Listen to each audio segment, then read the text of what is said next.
this lecture, what I want to talk to you about is optical illusions. Optical illusions can use color, light, and patterns to create images that can be deceptive or misleading to our brains. The information gathered by the eye is processed by the brain, creating a perception that does not always match the true image.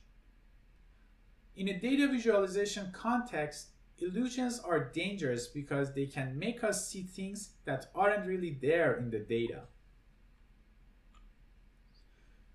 We want to talk about the specific type of optical illusion, which is prevalent in data visualization, and we learn about ways to prevent it from happening.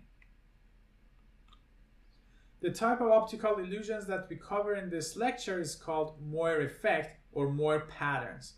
We will see examples of Moire effect in real life and in the context of data visualization.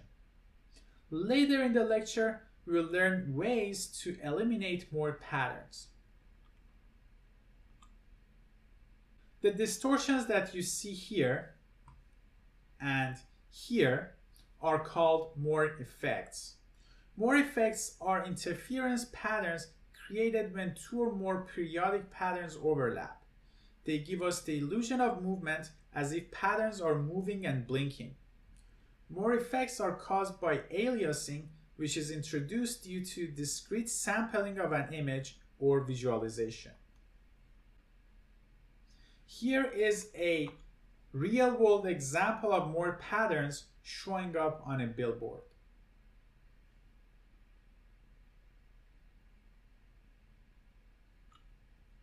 And another real-world example is Moire patterns on high-rise buildings that have a fine pattern.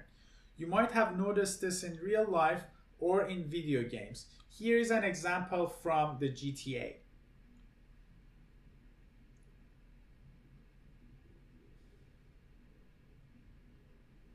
There you go. These are the Moire patterns.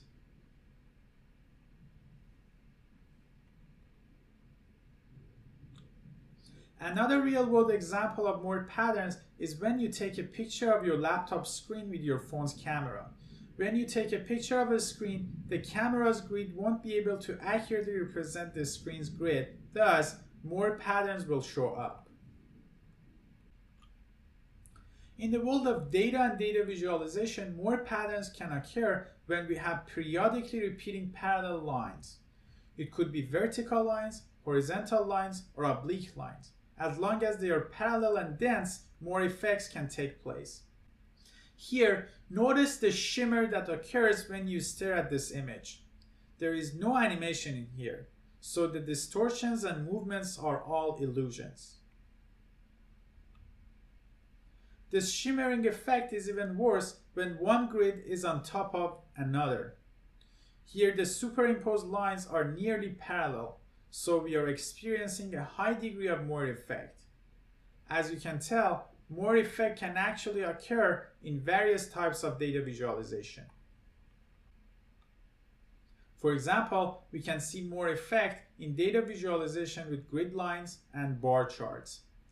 In this visualization, the grid lines are dark and narrowly spaced in increments of 50. Notice how the grid lines get in the way of visualizing the trends. In fact, if you stare at the grid lines, they can cause illusions in the form of Moire patterns. Here, on the other hand, we got rid of Moire patterns by making the grid lines lighter and making them spaced wider in increments of 200. This looks much better. Here is another example and our last example in this lecture. As you can see, the Moire effect occurs because there are so many bars in a dense fashion in this bar chart. Remember that Moire patterns in our visualizations give viewers a headache instead of information from our data, so they should be avoided to the extent possible. Alright, we will continue our discussion in the next lecture. I will see you soon.